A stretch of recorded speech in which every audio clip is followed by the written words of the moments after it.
fọ́lọ́run pé àwa náà wà lára àwọn tí ó ń bá ọdún náà tó fi lọ báyìí tó dẹ̀ máa lọ tó máa fi wá sínú 2025. Koikimedia, bring the world closer to your doorstep. Mo kí gbogbo wa pé a very good evening and welcome to quite a lot is happening and we're trying to catch up. There's so much happening around the world.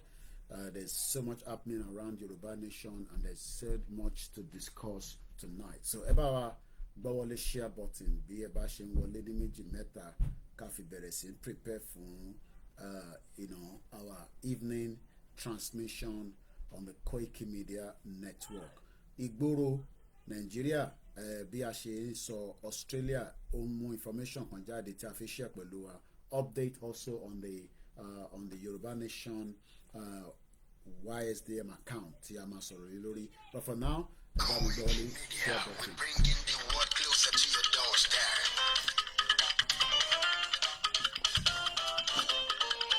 Koikimedia, Koikimedia, Koikimedia, we bringing the world closer to your doorstep.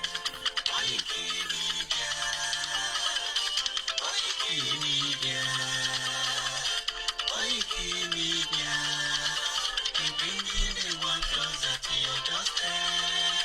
Àwọn sálárà àgbáyé dá, àwa ló láṣà àti èdè.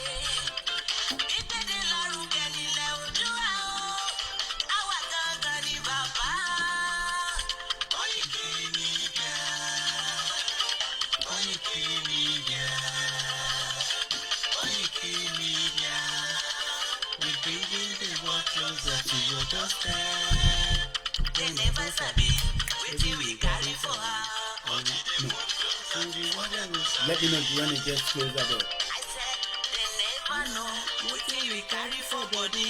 Until they move closer before they go sabi. Ọ̀kìn lọ lọ́jà ẹyẹ ìwúlò ló lájú. Ẹyẹ tó torí odò bí àdán wọ́n gbẹ̀jẹ̀ lẹ́nu. Àṣìṣe fún ilẹ̀ bàbá wa. Àṣìṣe fún ìlú bàbá wa. Tàbí wọ́n sọ̀wọ́ pọ̀ ká lè gbódúdú àga. Òdúdú àgbà lè gbé wá. Owó òdúdú wá ṣe kéré. Ẹ̀dídé fún ẹ̀kọ́ adúláwọ̀. Ká lè jọ jùmọ̀ dé ilẹ̀ ìlérí. Àwọn tó ń bá ògo ilé wa. Ká lè jẹ́ ká lè jọ gbàdé. Ká lè gbàdé adé adúláwọ̀. Àwa ni ìmọ̀lẹ̀ tí ó tàn káàkiri. Ìyàwó ọ̀rọ̀ wọn ni wá. Koikimedia, àwa là ń gbé tó lárugẹ. Ètò tó gbójú owó tiwa máa ní. Ẹgbẹ́ polówó ọjà wa káyé gbogbo ayé jẹ. Ètò tó gbójú owó tiwa máa ní. À ń gbé tó lárugẹ, à ń gbàsà lárugẹ. News and sports, ẹ máa rí gbọ́. Ètò tó gbójú owó tiwa máa ní. Ọmọ Ìjẹ̀bú ẹlẹ́rẹ̀ mi ló ní kí n máa dé tata. Koikimedia, ọ̀rọ̀ lágbàdì wọ̀ mí. Máa bọ́ sí ẹ lọ. Ọmọ Yorùbá nìyẹn, ọmọ Yorùbá tata. À ń gbádùn rẹ, ọmọ yẹn gbọ́dọ̀ rẹ̀ mi. Ṣé nǹkan máa fi dípò tẹ̀ mọ́lẹ̀? Ẹ̀yin lọmọ nígbò máa dé. Ẹ̀yin lọmọ nígbò máa wọ̀. Igbó máa wọ̀ kájọ́jì ò gbọ́dọ̀ wọ. Àjòjì tó bá wọ bẹ̀ á tẹ̀lé bọ́ra. Ẹ̀yin lọmọ lọ́wọ́ òyìnbó tó dé. Ìgbà tó yìnbó dé o. Oríṣiríṣi tún pọ̀ sí o. Koikimedia táwọn ní bàbá. Koikimedia àwọn ní bàbá. Koikimedia àwọn ní bàbá. Àdáńtọ́ àtúpèrègèdè. Àwọn là ń gbé tó lárugẹ gẹ́gẹ́ gbogbo o. Ọtúnjẹ fẹ́kọ̀ọ́ ilẹ̀ wa, fẹ́kọ̀ọ́ ilẹ̀ Yorùbá. Ojú ẹni wá o, tọkàntọkàn. nínú ìjọba ọdẹ òjòsí àdínkù bàbá ẹni. We bring him one water to your doorstep. Afẹ́fẹ́ tó ń fẹ́ o tó ń fẹ́ gbogbo lára ni.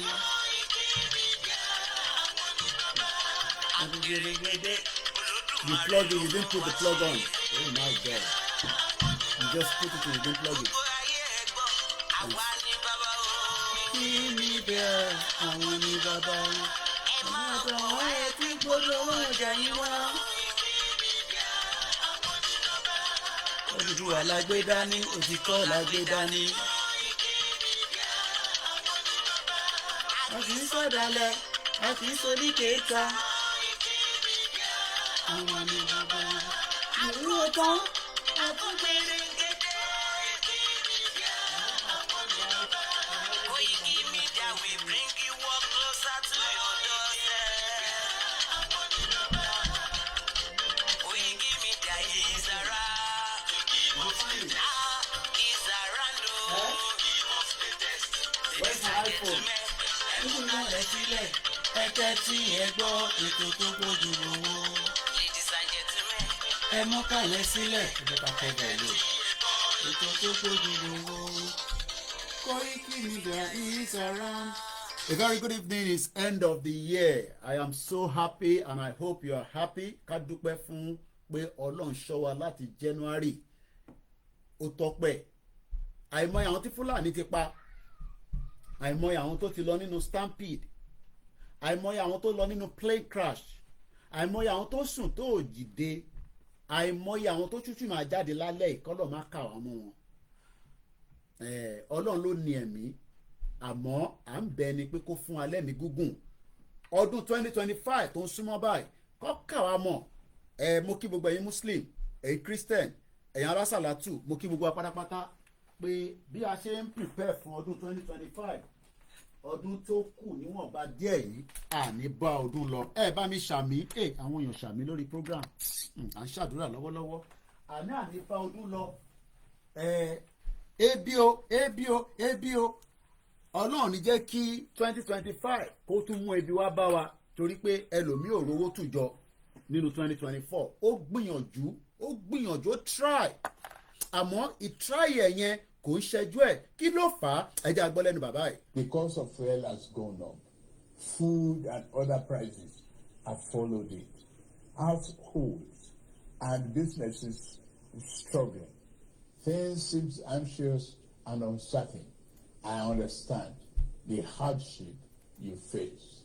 I wish there were other ways, but there's not. Bàbá Tinubu nígbà yẹn o 2025 ẹ bá wa ṣe gbogbo tí aráàlú tó máa dẹ̀ wọ́n lẹ́rùn tó máa sílẹ̀ máa tu tó máa favour wa 2025 ẹ bá wa gbé oúnjẹ síta ẹ fún wa ní security security yẹn àwọn Australia ti sọ̀rọ̀ a máa ti ń sọ kí ní ìbọn tọjọ́ mẹ́ta lọ fìdílé nǹkan the end of the year lọ fìdílé nǹkan torí pé Australia ti sọ̀rọ̀ kí lọ Australia sọ gbogbo ẹ̀ la máa gbọ́ nínú ètò talẹ́ yìí bọ́ká tó wọnú ètò lọ torí pé ẹlòmíì tẹ́ bá ti gbọ́ díẹ̀ ẹ̀ ń gbọ́ yìí tó kù orí ètò tá wà lọ́wọ́lọ́wọ́ yìí wọ́n ti pè mí pé Koiki bẹ́ẹ̀ ni owó yẹn ó há but Ọlọ́run ti tu in tó bá há pẹ̀lú iṣẹ́ táwa ń ṣe àtàdúrà tí gbogbo wa ń gbà owó yẹn gbọ́dọ̀ jáde wọ́n ní everything has been resolved àwọn wo ló ń sọ yẹn níbo ló ti ń sọ ìpàdé ń lọ lọ́tún lọ́sì back and forth in the last 72 hours torí pé kó bá a dá ní torí iṣẹ́ Yorùbá nation kò gbọ́dọ̀ túká lórí èmi kò dẹ̀ gbọ́dọ̀ túká lórí ìwọ náà mo ní èmi ni last man standing ọ̀rọ̀ tá a gbé dání àwa ti prepare mind wa wo ọmọ mi ní ọwọ́ à ń bẹ́ẹ̀ àti sọ fún wọn pé Ọlọ́run máa fún wa lẹ́mìí gúngùn àtàwọn tó ṣì ń bọ̀ torí bàbá tó bí mi ó bí ọmọ rẹpẹtẹ gbogbo wọn rẹ̀ ló tọ́jú ìwọ bí méjì ò rí tọ́jú nínú Nàìjíríà ìwọ bí ẹyọ kan ò ń struggle irú àwọn bàbá tiwa kí ni football ground ni bàbá wa kó wọn sí tó ń gbá bọ́ọ̀lù torí pé squad ni àwọn ọmọ bàbá mi wọ́n tún ní reserve a ní coach láàrin ẹ̀ òfin mọ numbers ó ní láti mọ numbers ìyẹn ló ṣe ń pè ní Alhaji Mojeed Ọmọ́táyọ̀ Koiki.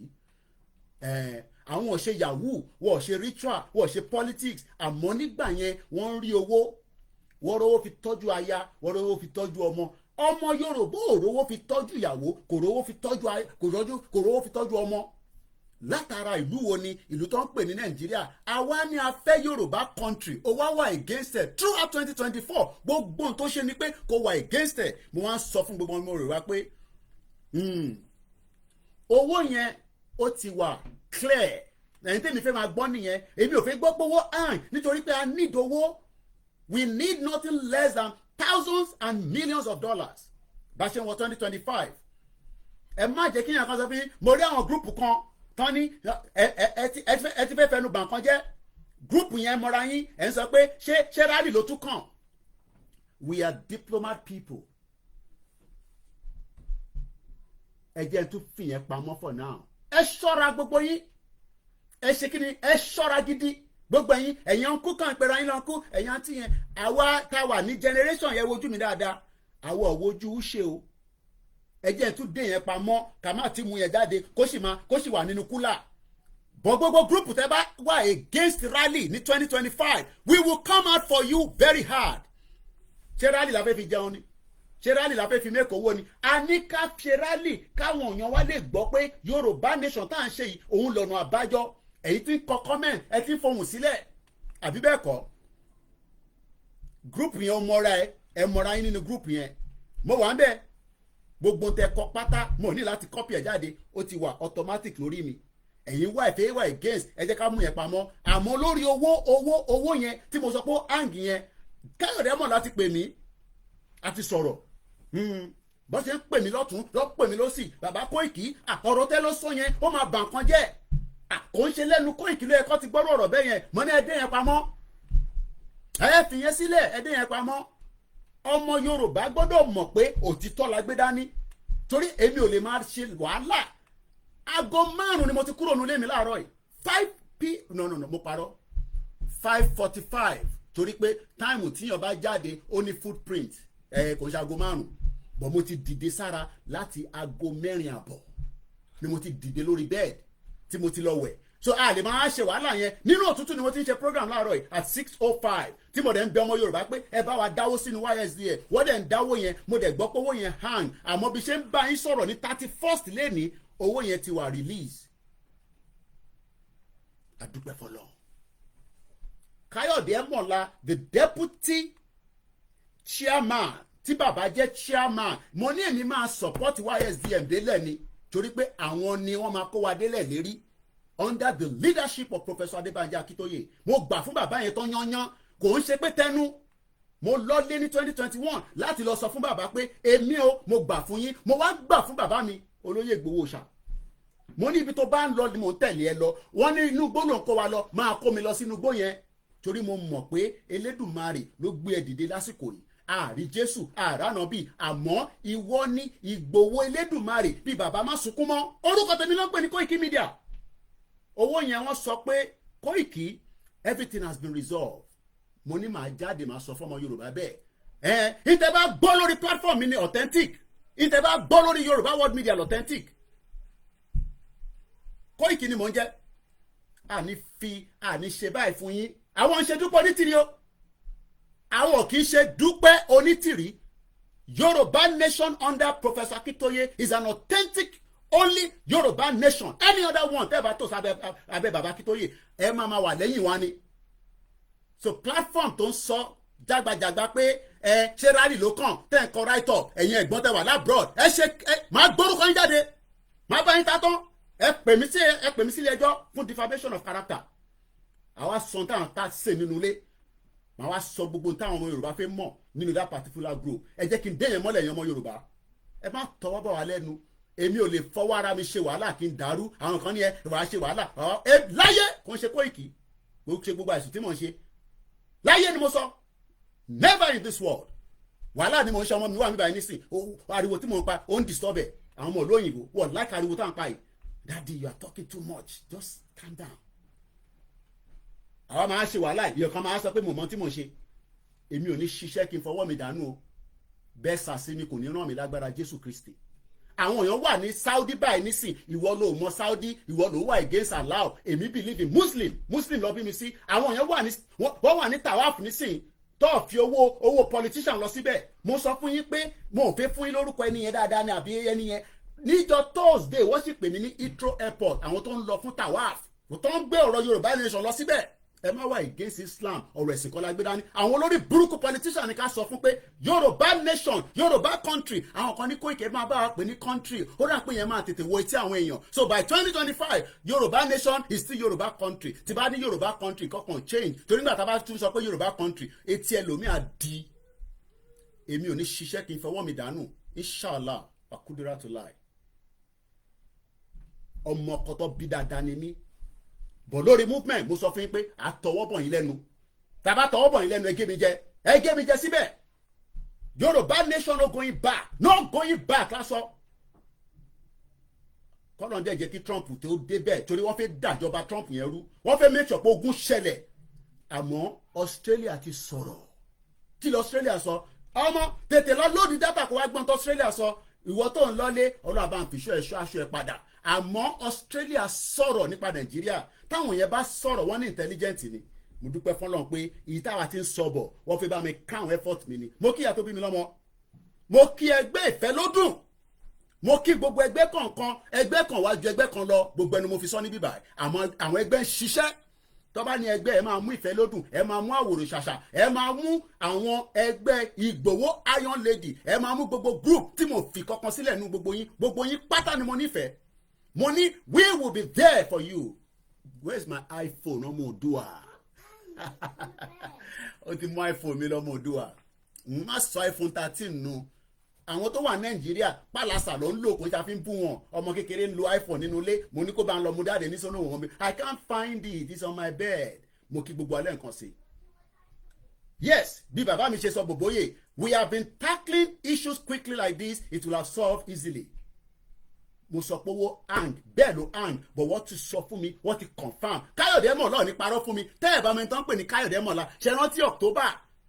Ibẹ̀ la lọ ní Wales pẹ̀lú èmi àti bàámi ní October ni mo sọ o. Káyọ̀dé Mọ̀lá bá mi sọ̀rọ̀. Mo lè dúpẹ́ lọ́wọ́ àwọn Yorùbá World Media. Kò ní bàjẹ́ fún gbogbo wa. But èmi ò ní ṣiṣẹ́ kí n fọwọ́ mi dànù. Ìtìbá dẹ̀ sọ ní bíbá confam ni. Mo sọ fún yín pé tó bá mú the first 10 people in this movement wọ́n gbọ́dọ̀ mú mi mọ́ wọn àṣìṣe débẹ̀ ni àdúpẹ́ fọlọ́run. And we are never going to compromise this movement. Tinubu ò lè rà mí wọ́n bíbá bẹ́ẹ̀ dání mo sọ kò sẹ́ni tó lè rà wá. Orúkọ làwa ń sáré fún because èmi mọ̀ pé dúdùn lọ́sàn-án máa sun after 100 years pẹ̀lú age mi wọ́n gbọ́dọ̀ máa sáyàn sórùn ni káwa náà ti máa lọ ká ti dágbére ká máa lọ 140 years kí ni mo tún ṣe láyé bò wá máa rántí pé bọ̀bọ̀ kan wà wọ́n máa fi ṣe lecture ni wọ́n máa fi Koikimedia wọ́n máa fi ṣe program wọ́n máa fi ṣe lecture ó máa di course ní gbogbo university nílẹ̀ Yorùbá iṣẹ́ táwa ń ṣe sílẹ̀ nìyẹn n ti máa jẹ kò ní kọjá mi tàbádẹ́ ní kẹ́ fún wa lówó à ní kẹ́ fún wa lówó torí pé a nífẹ̀ẹ́ yín ni torí àfi lọ gbowó lọ́wọ́ Ṣèyí Tinubu àdẹ̀fẹ́ gbowó lọ́wọ́ any politician àfẹ́ jẹ́ kọ́mọ Yorùbá contribute so that ẹ lè sọ pé Koiki ṣọ́tọ̀ mo dáwó síbẹ̀ but ẹ má fọwọ́ sí ẹnu wa pẹ̀lú ọ̀rọ̀ rálí o torí mo ti rí ẹ̀yin platform kan mo ní dárúkọ ìlú náà mo sì respect gbogbo yín ni o mo ti kàǹtẹ̀ kọ síbẹ̀ yẹn o máa fà yín jáde bí ọmọ ọjọ́ mẹ́jọ tẹ́yìn bá ní nǹkan mi tẹ́ fẹ́ ṣe ni ẹ tẹ̀ sẹ́kọ̀ kẹ́ lọ bá bàbá Akíntóyè Ọlọ́run àforíjì ìyá wa tó kú Ọlọ́run àforíjì ìyá wa tó kú she died in exile mo sì láǹfààní àti bá bàbá mo gbóhùn bàbá lánàá bàbá ní ara òun le koko ni tára bàbá bá le koko ara àwọn ọmọ gbọ́dọ̀ lé ju bàbá lọ torí bàbá ni bàbá máa jẹ́ at 89 years old tó bá divide age bàbá bí mi lẹ́ẹ̀mẹ́ 300 kọ́lọ́ bá ń dúró ti bàbá yẹn ìwọ ọmọ Yorùbá ṣe wá ń sọ fún wa pé Nàìjíríà máa da orí ẹ̀ ti gbálẹ̀ yọ̀ọ́yẹ bomb bastard nìyẹn ṣé ìwọ dàgbà ju bàbá Akíntóyè lọ ṣé Tinubu dàgbà ju bàbá Akíntóyè lọ we continue to respect Tinubu but we are telling him that it is time to look into the issues of the Yoruba people in Nigeria. Jókòó àìtí ìbẹ̀rẹ̀ programu 1 minute lélẹ̀ a lè má pẹ́ lórí ẹ̀ a busy gan ọdún ti fẹ́ parí a gbọ́dọ̀ ṣàdúrà tó bá dàgbọ́ méjìlá ní sẹ́mi náà máa bọ́ sí àwọn abẹ́ ọlọ́run jọ fún alẹ́ mi gúngùn Yorùbá nation járe ṣe àbí wọ́n ní ṣàdúrà ni ẹ jókòó mọ̀ bọ̀ mo kí gbogbo alẹ́ nǹkan say very good evening and welcome to the live transmission on Koikimedia. Koikimedia, you bring in the world closer to your doorstep. Mo dúpẹ́ lọ́wọ́ àwọn tí mi mo ò lè dá ṣe níbi tí mo ti ń káàkiri inú òtútù àwọn ọmọ yẹn jókòó wọ́n máa wá news àwọn ọmọ Yorùbá ò lọ sórí Twitter wa ẹ bá wa retweet àwọn ọmọ Igbo ẹ wá ní mò ń support ọmọ Igbo a máa bá mi retweet ọmọ Yorùbá wà ń bẹ́ẹ̀ bá mi 2025 màmá kọ́ọ̀lù gbogbo yín out ni bàbá mi Kúnlé Ṣítà ṣe ń follow wa lórí Twitter ẹ̀yin tẹ́ wà labroad ẹ lè sọ fún mi pé ẹ ní data láti follow mi lórí Twitter mọ̀mísí mi follow mi lórí Twitter. Okay all right ẹ ní sùúrù mò ń bẹ̀ yín wa ẹ máa gbọ́ ilé lọ mò ń bọ̀ mo kí gbogbo alẹ́ nǹkan sí ẹ̀yin tẹ́ wà níbí báyìí a máa padà wá ẹ fún mi ní few minutes ẹ máa fún mi ní few minutes mo ń padà bọ̀ àsálọ torí pé kí ni iṣẹ́ ń tẹ̀síwájú ni kí ló sọ Jagaban ẹ jẹ́ ká fi Jagaban sílẹ̀ ẹ jẹ́ ká gbọ́ ilé ẹ ká gbọ́ ilé mò ń bọ̀ arákùnrin. When this part comes, and it's going to come, we in the UK are going to need to have some serious reflection on mistakes that have been made and especially our foreign policy in history. And we're going to have to rely on these nations that we've been stealing from for years to deal with us because we need them. We're not like Russia. We're not self-sufficient. Russia has its own oil, its own food, it doesn't have to import anything. It can survive without the world. We, a tiny little island, do not have that luxury. We need to import. That's why we've stolen so much shit in the history. So what happens, do you think, in the next decade as African countries are rising and getting more powerful? And the Western countries that had them under their heel for so long, like the UK where I live, are on the way down and their economies are collapsing. What help do you think we're going to get from those countries that are becoming more powerful? How do you think that the Africans are going to look towards the English with regards to trade deals and buying their uranium off them if we need to? They're not going to look too kindly, are they? Especially if there's absolutely no apologies whatsoever. And as far as I can tell, this country doesn't apologise for jack shit. And the reason it doesn't apologise is because if it apologised for the stuff that it's done, it'd have to start giving back all of the stuff that it's stolen. I've spent hours inside the British Museum. That place is an absolute... It's a treasure trove. It's incredible. And it's nearly all nicked. And we're going to have to, in the UK, in the West, really start looking at our place in the world. And really start looking as to whether we really do value the things that we say we do. I saw somebody earlier. You know, òyìnbó ló ń sọ̀rọ̀ yó, British, English, not Japanese. Ẹ̀gbọ́n tó ń sọ, ẹ farabalẹ̀ lẹ́yìn ilé àpilẹ̀ anthem àwa wọnú ètò lọ. When this part comes, and it's going to come, Collapse yẹn máa wá. We in the UK are going to need to have some serious reflection on mistakes that have been made and especially our foreign policy in history. And we're going to have to rely on these nations that we've been stealing from for years to deal with us because we need them. We're not like Russia. We're not self-sufficient.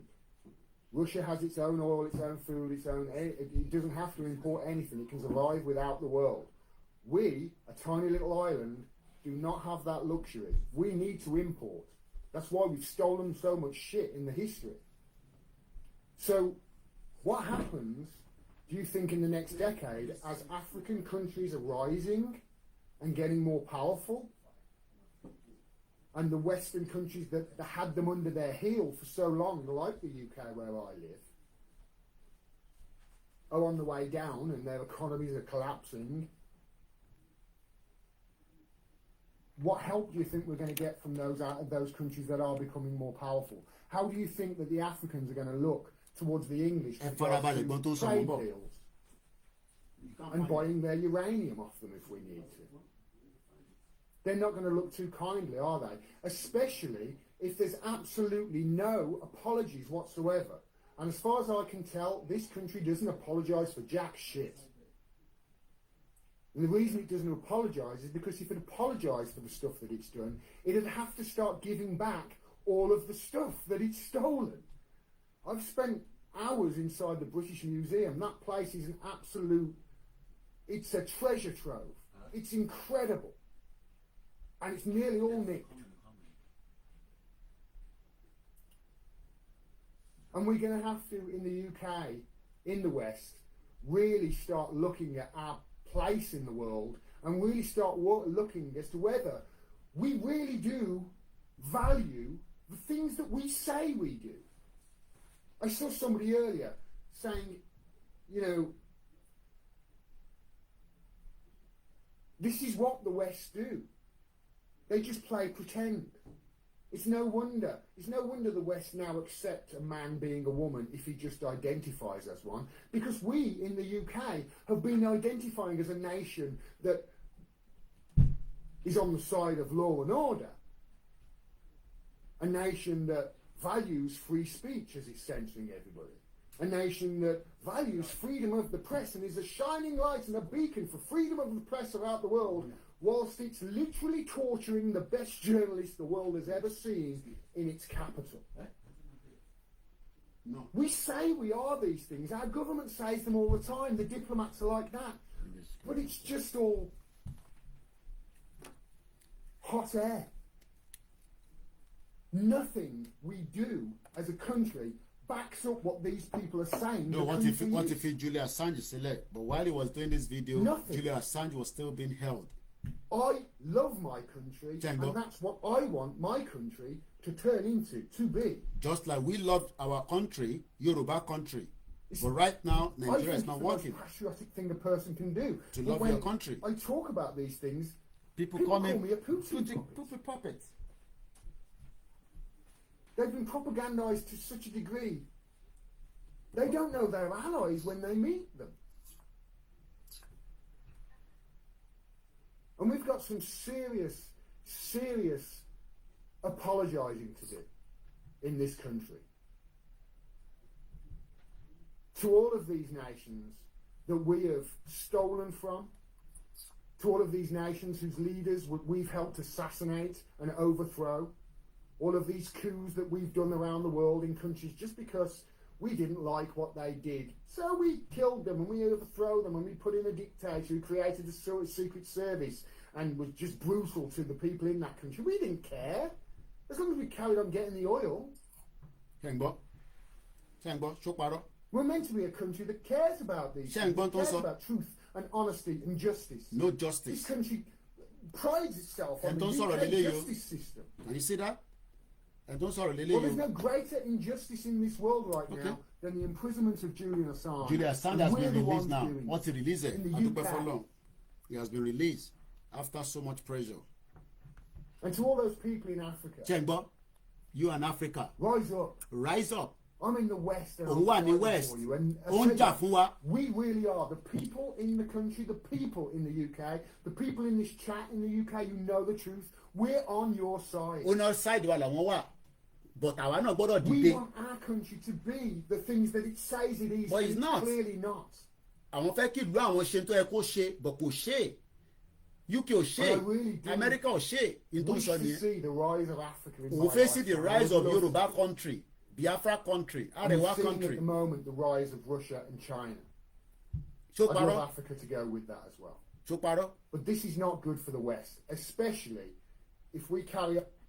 So, this was before Julian Assange was arrested, but right now Julian Assange is free. Mo kí gbogbo ẹ̀yin ìyá wa tí ẹ ti darapọ̀ mọ́ wa pé ẹ káàbọ̀ sórí ìkànnì aláyọ̀ tí à ń pè ní Koikimedia, bringing the world closer to your doorstep. Èyí ni the last day of the month. Ẹ fẹ́ lè sọ pé àbí kò ní jáde àbó máa jáde. Gbogbo yín ti mọ̀ pé a ti jáde láàárọ̀ ní almost 6 o'clock in the morning, but a busy díẹ̀ àmọ́ kò sí bá ṣe fẹ́ bízì tó tí a gbọ́dọ̀ fi àyè sílẹ̀ fún àwa ìran ọmọ aládé torí pé ìran ọmọ aládé wọ́n fẹ́ máa gbọ́ continuous awareness torí pé àwọn ò ń ṣe jàgídíjàgan a kì í ṣe Boko Haram a kì í ṣe ISIS a kì í ṣe ISWAP a kì í ṣe ọ̀daràn a dẹ̀ ń ṣe secessionist a dẹ̀ ń ṣe coup plot tàbí Buhari so a máa play anthem wa gbogbo ọ́díò wa ta máa ń fi ránṣẹ́ káàkiri ìdí ta ṣe ń ṣàwọn ọ́díò yìí tẹ́yìn bá rí kódà bó jẹ́ chọ́ọ̀chì ẹ jù síbẹ̀ ẹ jẹ́ kọ́ question ní pé kí lélẹ́yìn ní ṣe pẹ̀lú church kí lélẹ́yìn ní ṣe pẹ̀lú mọ́ṣáláṣí ọ̀ kí lélẹ́yìn ní ṣe pẹ̀lú group wa ẹ wá ṣàlàyé fún wọn pé in tó da náà là ń sọ níbí báyìí eléyìí tí mo gbé wáyé náà in tó da náà ni kò ń ṣe gbogbo èèyàn ló máa gbà pé kí Yorùbá kó dá dúró kó gba country ń bọ̀ ẹ má bínú ẹjọ́ ọmọ mi ẹ̀wọ̀n táwọn ọmọ ìlú òyìnbó bá ti ń lọ bẹ́ẹ̀ yẹn a gbọ́dọ̀ ẹ jẹ́ ká gbọ́ ilé mọ̀ bọ̀. The cost of fuel has gone up. Food and other prices have followed it. Households and businesses struggling. Things seem anxious and uncertain. I understand the hardship you face. I wish there were other ways. But yes.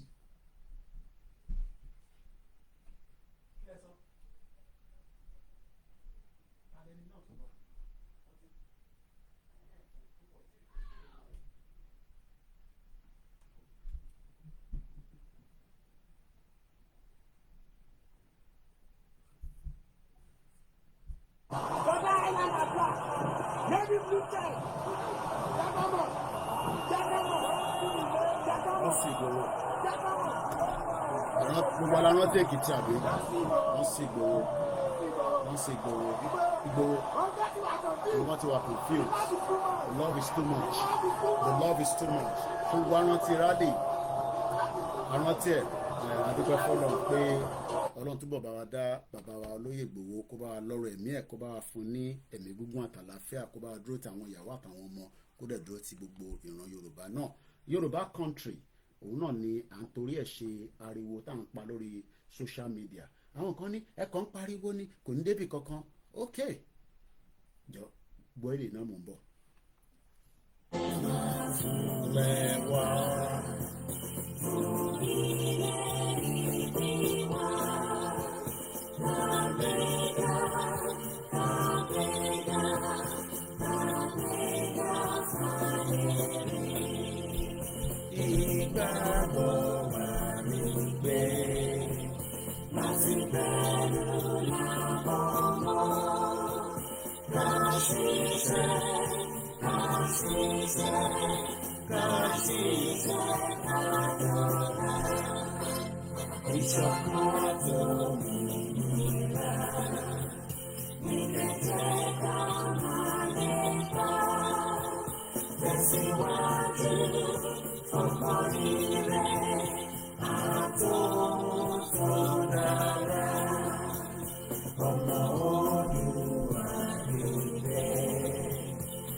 mo máa kí gbogbo wa pé ẹ káàbọ̀ lẹ́ẹ̀kan sí tí mo fi ń kí yín pé a kó palẹ̀mọ́ ọdún tuntun mo lọ bẹ́ẹ̀ mo kí grandma Awoniyi kò ń ṣe pé àwọn ọlọ́kọ́kọ́ wọlé àmọ́ àwọn ni ọkàn mi ní kí n kọ́kọ́ kí bàbá mi Waris Jinadu ní bẹ́ẹ̀ ni Koiki ó parọ́ Julian Assange ó ti padà pẹ̀lú family ẹ̀ he was held in captivity in Belmarsh prison gbogbo ẹni tó bá wà ní ìtúmọ́lẹ̀ ẹni tó wà ní ibi tó dé mọ́ pẹ̀lú àwọn ìran Yorùbá ká fi ń béèrè fún Yorùbá country pa fi kúrò nínú Nàìjíríà torí wọ́n dè wá sínú ẹ̀ ni ó lè dàbí pọ́npẹ́ but Ọlọ́run tó ní gbogbo wa á tú wálẹ̀ bó ṣe tú Julian Assange sílẹ̀ Julian Assange is spending the first ever Christmas after a very long time. Kódà nínú ibi tó wà ó padà bí ọmọ, ó dà pọ̀ ọmọ méjì ló bí Mr. Waris Jinodu, ẹ bá mi check.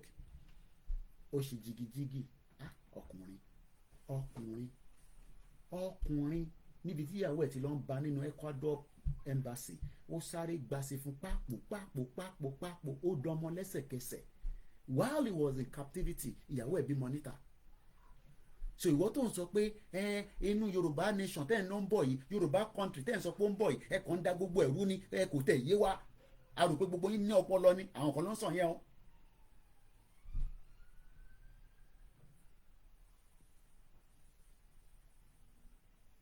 Tí bá bẹ́ẹ̀ bá tó bẹ́ẹ̀, ìwọ lọ ṣe.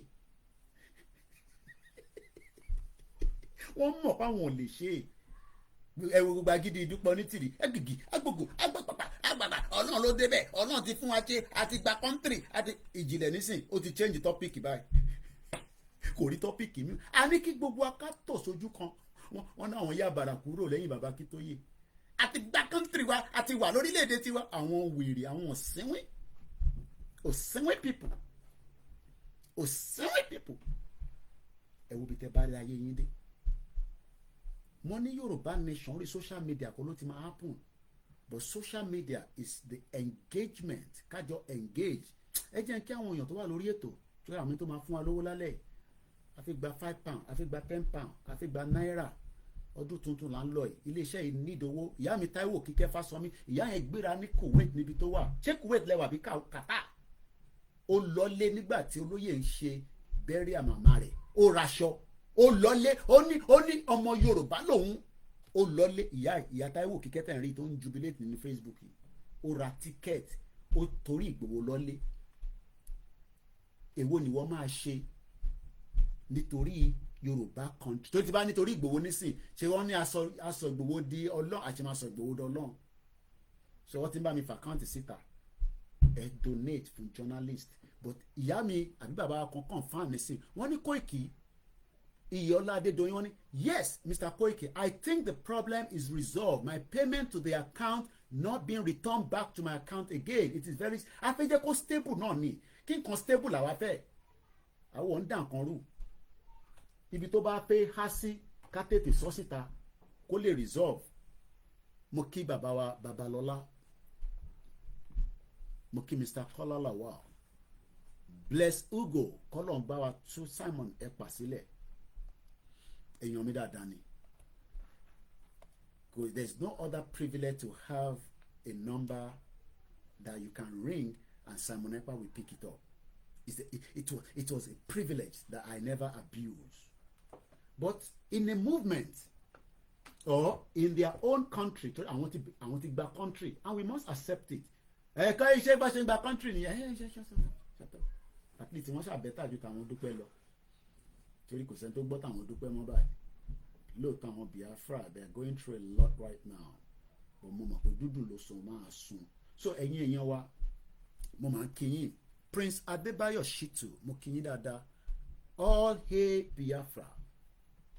I still give you kudos from the Bashede, and it is not yet over. Sit at home. Tó bá sọ pé sit at home náà ni níjọ́ Monday. Wọ́n bí dá díẹ̀ dà kó lọ sí kóká. Gọ́vnà gan Abuja ló ń gbé. So mo lọ bẹ́ẹ̀ mo kí bàbá wa Kọ́lá Omilabu. Wọ́n ní we have people thinking upside down in our country. Torí wọ́n ń jẹ̀jẹ̀kújẹ ni. Àwọn kan ní ẹ má sọ pé Yorùbá nation nìkan, ẹ máa fi country yẹn sí ẹlòmíì nílé kò mọ difference between nation and country, even though pé méjèèjì is still same. Bẹ́ẹ̀ òkè country la máa ń gbọ́. Nigeria is a country. Yorùbá nation or Yorùbá country kan. So mo kí gbogbo alẹ́ nǹkan sí. Mo lọ bẹ́ẹ̀ mo kí gbogbo ọmọ Yorùbá tó ń gbé káàkiri ilẹ̀ Yorùbá. 2024, it will be a year tá máa rántí for a very long time. Okay, Kuwait lọ́wọ́ ẹ ṣé gan ni ìyá mi. Ó tó bẹ́ẹ̀ kó gbówó Kuwait jáde, ó gbọ́dọ̀ dọ́gbọ́n sí ni wọ́n fẹ́ yẹ káwọn èèyàn gbówó jáde ńbẹ̀. Owó wọn powerful gan. Mo kí gbogbo ọmọ Yorùbá tó ń gbé ní Iraq. Mo rí ìyá wa Yínká TNT níjọ́ kan tó post fídíò kan táwọn girls kan sunkún. ẹ bá wa pé àǹtí Yínká TNT but àwọn tó máa pè òun ni Àbíkẹ́ Dábírí ó dẹ̀ ń try ní pọ̀jọ́ kan lọ ní Àbíkẹ́ Dábírí èèyàn mi dáadáa tí mo mọ̀ ni ọmọ Yorùbá ní gbogbo wa while I was still within the Nigerian community mo rántí ìjọ kan tó ń ṣe Kanok òfin a máa ń jà gan àwa Yorùbá tá a bá dá ẹgbẹ́ sílẹ̀ a máa ń jà a máa ń dà nǹkan rú but ká kọ̀ wá focus ká make sure pé a bá fẹ́ dàrú yẹn kó line rẹ̀ padà mo wà nínú Nigerian embassy Àbíkẹ́ sọ fún mi pé kí n jọ kí n má yẹ kí fídíò yẹn kó jáde síta rárá wọ́n fẹ́ náà wọ́n fọ́gi mọ́ra wọn lórí I am not making this up àwọn tó ṣojú ẹ̀ sì wà láyé mo mọ̀ bí Gbẹ̀dú wà níbẹ̀ níjọ́ náà lọ́hùn brother mi Gbẹ̀dú magazine wọ́n fẹ́ fọ́gi nínú embassy tó ń gbóná burúkú lórí pé ká jẹ Kanok chairman àwọn kan fẹ́ lọ sọ́nà wọ́n fẹ́ dà kan rú wọ́n ti lọ. It was so interesting and I remember Abike was looking at me and say hey bọ̀bọ̀ tó jókòó yẹn tó ń record àwọn máa kò ń record ó máa gbé ọ̀rọ̀ tá à ń ṣe bíbá jáde o ó kọ́ wa bá mi pé brother a máa yanjú ọ̀rọ̀ tó wà ń bíbá yìí gbogbo tẹ bá fẹ́ record ẹ má jẹ́ kí lè tán ṣe lọ́wọ́lọ́wọ́ ẹ má yẹ kó jáde sí public so lẹ́ẹ̀kọ̀ọ̀kan ní tí kò jẹ́ kó lọ sí public á lọ public ilé ayé láti bá kò dẹ̀ sí tó ń bọ̀ lókè tílẹ̀ yóò gbà ilẹ̀ Yorùbá máa dúró kò sí nǹkan tẹ́nìkankan lè ṣe sí yẹn èmi kọ́ ni mò ń sọ̀rọ̀ gbogbo èèyàn ọmọ Yorùbá la jọ ń sọ lóòótọ́ àwọn kan lè fẹ́ dàrú Idris mo kí ẹ but Africans don't understand this I don't know how they can understand anymore mo ní láti 1st of next year a kò máa lọ live lórí Koikimedia pé láti sọ fún yín pé a ti wà live o so that ẹni tó bá rí fídíò yẹn a máa lọ wá ibi tá a ti ń ṣe live yẹn torí a ní ṣe mo sọ fún yín pé kò fún mi ní revenue owó ni àwọn mi ti gbé cheesecake jáde ó yá ẹ bá ń gé tèmi náà kí n máa gé sí wọn lẹ́nu níbí báyìí cheesecake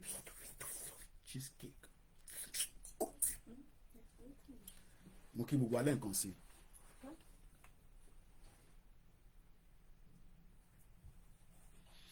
àbúrò mo yẹ yín nísìn Tony Aegis mo kí ẹ Yorùbá country no going back òun náà ní Yorùbá nation dáa bá tún ní Yorùbá country kí lìbàdàn tún bẹ̀rẹ̀ Yorùbá country torí ẹlòmíì kankan yé wọn ọlọ́run àdẹ́jẹ́ kó yé wa so mo kí àṣírí ìkọ̀kọ̀ Elédùmarè mo kí gbogbo àwọn tó ń ṣiṣẹ́ tó jẹ́ àwọn security ọmọ Yorùbá ọlọ́run àbá dúró tì wá kò ní fi wá sílẹ̀ bàbá mi Akínládé Olúwa fún mi lọ́lá mo kí àwọn tó ń bẹ lórí Twitter space Ògúnmọ́lá Abíọ́dún ní a wonderful evening mo ní nígbà tó bá tásìkò èmi àti ẹjọ́ máa lọ jẹ ògúnfe àwọn ará Ìbàdàn like àmàlà àwọn ará Ìjẹ̀bú-Òde like ẹ̀bà tó tutù kó wá fi kọ̀kọ̀ rẹ jẹ Ifágbémilékè mo kí gbogbo èèyàn wa ẹ jẹ́ ká wọnú ètò lọ torí àní àsìkò púpọ̀ àwọn tó dẹ̀ wà ń lé wọn náà wọ̀n ní data kí ni mo mú wá ìyá mi Ṣẹ̀rífà Àṣàkẹ́ TV mo fojú parẹ́ láyé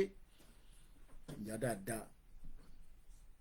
dáadáa mo kí Òjíṣẹ́ TV mo kí Yorùbá Space TV ta ló tún máa ń lo fídíò mi dáadáa there's another one like that ẹ̀yin tẹ́ bá wá ń wo fídíò yẹn tẹ́ máa ń béèrè account number èmi ni kẹ́ wá ẹwẹ́ mi àwọn yẹn kàn ń bá wa produce dáadáa ni èmi ni kẹ́ wá kẹ́ bá wa bẹ ṣe máa fún wa lówó yẹn torí a fi make sure pé a rí gbogbo owó yẹn gbà àmàlà dúdú ìyá yìí mọ̀ tó dáa àmàlà dúdú àtẹwédú ẹ wá mọ̀ pé ewédú oníṣẹ́ tó ń ṣe lára ewédú ni tó ń ṣe lára 92 ọlámi sọ pé Arab money ó ní successful is a must láṣẹ Èdùmàrè àwa kọ́ là ń sọ ohun tá a fi ń sọ yẹn lélẹ́dùmarè lọ́lọ́run Jésù Ànábì Muhammad sallallahu alayhi wa sallam ló ń gbọ́ ìlú tó bá ti ń tẹ̀jẹ̀ sílẹ̀ ìlú yẹn ó di dandan pé kí search beam kó wà lórí ìlú yẹn kí ló ń pè ní search beam máa fi wọ̀n ẹ́ irú àwọn tá a máa ń ní àwọn náà máa ń ní torchlight torí àkí mọ̀ níjọ́ mi tó bá jáde tí gbogbo ẹ̀ bá lọ dúdú pápá I just hope pé torchlight mi ṣe ń ṣiṣẹ́ yẹ́yẹ́yẹ́ give me now má dojú tì mí lórí torchlight mi wà mo ní torchlight àpò tí mo ti yọ kúrò ní wọ́n bá dẹ̀ kọ́ àwọn ọmọ yẹn ti gbà lọ́wọ́ mi wọ́n ti mo ti sẹ́ndẹ̀ lọ́lé gbogbo nǹkan lórí ẹ̀ máa ń sẹ́ndẹ̀ lọ sílé lábẹ́ ẹ̀ níná mo ti ránṣẹ́ sílé ni irọ́ Yorùbá nation aláwọ̀ kí náà ní parọ́ nínú bíbá yìí orí irọ́ ló máa ní kíní ibi tí mo rò pé ó wà lélẹ̀ bọ̀ inú main bag ló wà inú main bag níbi tí mo ti mú lélẹ̀ kò ń ṣe pé kíní military bag mi inú kékeré ni mo rò pé ó wà which is this one ẹ̀rí flag mi ṣe ń gbé káàkiri nìyẹn. intan wo yìí iná mọ̀nàmọ́ná ẹ má bínú pé mò ń tàn sí i lójú Nigeria is a search beam problem wà nínú ẹ̀ èmi máa ń like experiment nǹkan problem wà nínú Nigeria kí wà ní problem yẹn Yorùbá fẹ́ lọ Igbo fẹ́ lọ Haúsá náà wọn ò lọ a ti parí Christmas Mr. Adesina Sulaimon wọ́n ní Merry Christmas bàbá yóò fẹ́ jẹ́ kí Christmas lọ ṣe ṣáà fún àwọn ọmọ ní gift ṣe fún girlfriend ní gift ṣe fún mọ́mì náà ní gift àwa ti náwó Christmas báyìí kọ́lọ̀ tí tó ń bọ̀ lọ́dún tó ń bọ̀ Nàìjíríà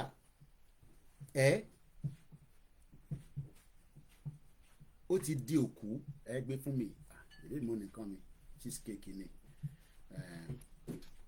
homemade àbí ó lè má tààbọ̀ kí ni mo fẹ́ fà lálẹ́ ni pé Australia ti sọ fáwọn ọmọ wọn o gbọ́dọ̀ ṣe ń sọ fáwọn ọmọ wọn lèmi náà wá sọ fún ọmọ Yorùbá o pé Nàìjíríà Koiki jáde kó lọ sọ fún gbogbo ọmọ Yorùbá pé nǹkan kan ti ṣẹlẹ̀ nínú Nàìjíríà o kí ló ṣẹlẹ̀ wáì tó jẹ́ pé Nàìjíríà máa ń wà nínú ṣe eré ìtẹ́ máa ní Koiki lọ mú bad news wá ṣẹ́jọ́ tèmi ni ọ̀nà fún ni ohun ẹranko pẹ́ lẹ́nu àbí ìyá mi Àṣàkẹ́ ṣé mo gbà dáadáa ohun ẹranko pẹ́ lẹ́nu kọ̀lọ̀kọ̀lọ̀ fún ló fi gbé lọ ìwọ náà fẹ́ jẹ tẹkinọ́lọ́jì ò tí ì débẹ̀ ó kù díẹ̀ abùlà nìyẹn ẹ jẹ́ ká padà sórí program mo dúpẹ́ lọ́wọ́ àwọn tíì mi kódà mo busy díẹ̀ mo ṣe rí wọ́n ní mo gbà àwọn ọmọ yìí máa jẹ́ kínní tán nǹkan tó dùn tó you have abere tonight okay abere you want abere tonight hey you abere you have abere tonight abere you don't want abere capsule a máa rà fún yín ẹ̀gbọ́n mi tímìtì ní capsule ní kó rà má yọ àwọn ọmọ yìí lẹ́nu ṣáàfi sínú capsule a máa dissolve mọ́ wọn lára mo ṣe rí news yìí ni just kí n tó bẹ̀rẹ̀ program yìí ọ̀rọ̀ update lórí owó ni mo fi wá sọ but mo realize pé mo ti ṣe video mo ti ṣe audio ibi tá a bá dẹ̀ sọ̀rọ̀ ó ń travel lọ ní afẹ́fẹ́ ni tó yẹn ti wà sorted out ọmọ Yorùbá tó bá tún wá concern á jẹ́ pé ẹ̀ trust ilé iṣẹ́ ìmọ̀ nìyẹn nígbà tí mo tún jáde nísìn tí mo ti sọ fún yín pé issue yẹn ti wà resolve tẹ bá tún wá ní ẹ̀ ń wá tẹ́gùn tẹ fẹ́ sí irọ́ ni o mo jáde ju pé confirmation ti sọ fún mi from the lead wọ́n dẹ̀ ń tó nǹkan ọlọ́run àdẹ́ bá wọn tó àdúrà ní ká máa ṣe fún wọn káwa dẹ̀ fún wọn lówó ká support ká fowó ṣe àwọn bàbá tiwa mọ́ sọ wọ́n ní tẹ́gbẹ́ bá ń dára látọ̀dọ̀ olórí ẹgbẹ́ ni owó ló fi ń ṣẹgbẹ́ owó àwọn kan wà á máa lift ara wa lẹ́ẹ̀kọ̀ọ̀kan yìí náà máa gbé wá Mr. Koiki fún mi ní nǹkan kékeré kan nínú àjàsí ẹ lọ́wọ́ nígbà mi tó bá ní kí o béèrè máa ní mò ń ní ẹ ṣe gan ni bàbá mi ọlá wọ́n ní I like that food Yorùbá is a great nation Australia ẹ jẹ́ ká padà sínú program aago 6:00 ló fẹ́ lù ní United Kingdom ní London níbi tí mo ti ń gbé tó ìkàjẹ́ wàríjì náà dún ní torchlight tí àwọn nọ́ọ̀sì ń lò ní location 419 ní hospital this is what they are using for operation in Nigeria ṣé mo parọ́ mọ́ am I lying against Nigeria? Have you never heard that hospital that are operating people, they are using torchlight? Not even a normal light. Because electricity failed for the last 60. Kò ń ṣe Tinubu ló fail electricity, but it's part of the problem. Because òun ló náà fi lọ ṣe èmi ló kàn. Mo kí gbogbo èèyàn wa. Australia, kí ló dé tó Australia? One, kí ló ń pè ní one ní Yorùbá? ó fi Australia won citizens tó bá ní citizens tó fi SC kò ń ṣe méjì kò ń ṣe mẹ́ta wọ́n kó gbogbo ẹ̀ papọ̀ but àwọn ò kì í ṣe Australia citizens but ẹ̀tọ́ ni pé ká sọ fẹ́yìn ọmọ Yorùbá pé ewu tá à ń sọ yìí ó ń bọ̀ ìkìlọ̀ máa kọ́ èdè ní bíbáyìí olóyè ló máa ń tó bá pèdè lórí fóònù ló máa ń sọ pé tó bá ń rán mi iṣẹ́ tó bá wá ń sọ àwọn Yorùbá yẹn lọ a ní coordinator ṣé ẹ kọ́lẹ̀ mo ní ẹ̀jẹ̀ ń kọ́lẹ̀ torí mo ti gbàgbé tẹ́ ń sọ yìí àfi tẹ́ bá fohùn ránṣẹ́ tí máa gbọ́ tó ti bá ti dórí program báyìí bí olóyè ṣe ní kí n sọ ẹ ní Yorùbá yẹn ọmọ irọ́ ni o mo máa ń gbẹlura wọn ni ìyẹn mo ṣe máa ń ṣe English kọ́lọ̀ kó ṣá gbogbo apáta la ṣe máa lọ kọ́ èdè ṣe ṣe gan ni ìkìlọ̀ Australia fi ìkìlọ̀ ránṣẹ́ sáwọn ọmọ ìlú rẹ̀ ṣé ẹ̀dà yẹn lọ bẹ́ẹ̀ Australia fi ìkìlọ̀ ránṣẹ́ irú ìkìlọ̀ wo ẹ̀bí mi ni bàbá mi Akínládé ní Koiki before 2027 Yorùbá country will stand àwọn èèyàn sọ pé amen tó bá yẹ pé Pastor Jerry ló ń ṣàdúrà báyìí tèmi náà wà lábẹ́ ètò yẹn tó bá yẹ pé bàbá mi àwọn CAC tó bá jẹ́ bàbá mi Prophet Ṣẹ́gun Adébáyọ̀ ló ń ṣàdúrà lọ tán náà wọ́n ṣàdúrà Nàìjíríà tó bá yẹ pé bàbá mi G.O. Adébóyè ló ń ṣàdúrà lọ ẹ máa ṣàmì wọ́n ní by 2027 ilẹ̀ Yorùbá tá à ń pètò fún tí Koiki ń ṣàìsùn tí gbogbo ọmọ Yorùbá ń ṣàìsùn wọ́n ní ó ti di dandan pé kó bọ́ sí ààrẹ ní ṣàmì àmọ́rú atẹ́gùn tó ń lọ báyìí torí atẹ́gùn kan ń lọ káàkiri àwọn atẹ́gùn tó da ló máa kọlù àwa atẹ́gùn burúkú ò ní kọlù wa torí tó bá wo plane crash tó ṣẹlẹ̀ ní South Korea ìkúnlẹ̀ abiyamọ ṣe é tó bá rí báwọn èèyàn ṣe náà ń jọ èmi ò rí fídíò bọ̀ wọ́n ní bó ṣe ń ju ọmọ nígbà tí ìyá mi Naomi ìyá dáadáa tó ní àníyàn tó dá àti brother mi I am not doing it for fame I don't need to know them èmi gan mọ̀ mí bó ṣe mọ Oríyọmí Hamzat lọ́mọ Koiki bẹ́ẹ̀ ni wọ́n sọ bó ṣe ń tọ́ ṣe yẹn ṣó rọ́ǹgì ni àní ìjọba òfò ìjọba àdánù tá à ń sọ fún pé ìtẹ́ ń ṣe yìí ìkìlọ̀ ti wá láti Australia fáwọn ọmọ wọn wọ́n ní Koiki bá ń pariwo ẹ̀ síta bóyá ọmọ Yorùbá náà àfetí kọ́ ilé bẹ́ẹ̀ náà àwọn èèyàn ti ń ṣàmìlẹ̀ lórí tá a fi máa rí nìyẹn tá a bá ní wọ́n ní nǹkan kan máa ṣẹlẹ̀ torí gbogbo ala ní àṣẹ lẹ́nu ọmọ aláṣẹ ni wá Fẹ́mi juju music èmi fi máa mo like juju music ilẹ̀ Yorùbá ló ní àṣà ló ní èdè ló ní gbogbo nǹkan ẹ wo bí ta wà lẹ́nu Australia wa náà wọ́n fi ìkìlọ̀ ránṣẹ́ o ẹ dẹ̀ mọ̀ pé ìkìlọ̀ tó bá wá wọ́n ń sọ̀rọ̀ tán délẹ̀ mo kí pay cash ẹni tí ì báyìí tí ì rorúkọ ẹ má bínú gbogbo ẹ̀yin silent watchers ẹ̀yin tẹ́ wà lórí floor tẹ́ ń faṣẹ́ àwọn kan máa ṣiṣẹ́ báyìí àwọn kan ti wà nínú prayer house ẹ má yẹ ká attack Christian and Muslim ọ̀rọ̀ tó wà nílẹ̀ yìí àwọn olóṣèlú bóyá Elédùmarè Ọlọ́run ọba ti Jésù ànábì bóyá kó sí wọn nínú bóyá wá fetí gbọ́n tá à ń sọ we don't hate them but we dislike them for making life difficult for our people ìyà yìí ti pọ̀ jù. Australia fi ìkìlọ̀ ránṣẹ́ o ìyá mi mo dàn pé táṣàṣe tó bá máa tún program yìí ṣe báyìí òun máa lo àwọn headline tó dalé lórí Australia fi ìkìlọ̀ ránṣẹ́ sí ìlú wo ó ṣe jẹ́ Nàìjíríà why Nàìjíríà tabarẹ́ni tó fẹ́ bá pè wọlé láì níwà open mo kí yẹ gbogbo ẹ̀yin tẹ̀ ń darapọ̀ mọ́ wa mo kí yín o àṣeyí ṣàmọ́dún o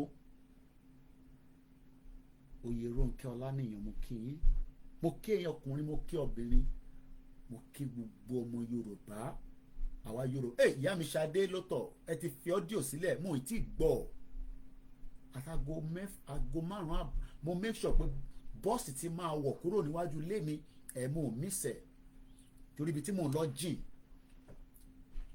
ìjọba Nàìjíríà ìjọba ìkà ìjọba Nàìjíríà ìjọba mùjẹmùjẹ ìjọba Nàìjíríà ìjọba tó ní faraàlú kò ń ṣe Tinubu ló dálẹ̀ kò ń ṣe problem pé Tinubu nìkan òun la kọ̀ máa forí ẹ̀ fagbọn nítorí pé òun ló kàn and like I always say I don't trust him I don't think he will give us Yorùbá nation but fáwọn tó ń rò pé I just use that word but. Again, in English. Australia wants citizens. Èmi ò mọ bí ṣe fẹ́ gbé ọ̀rọ̀ ìkalẹ̀ torí èmi ò pé ogun o àwọn ò pé ogun o torí ẹ ti wọ́n mi ní Koiki ní ìjà ogun but tá a bá bọ́kọ̀ sórí M1 à kọ̀ máa lọ ni a máa dí gbogbo exit torí àfiyẹ́kẹ́ni kankan bọ́lẹ̀ gbogbo ala agree lórí yẹn bọ̀ bàbá Akíntóyè ní lọ́wọ́wọ́ Yorùbá yẹn ò jáde ní ẹ má bínú pé peace la máa fi gbà mo kíyàwó Rachel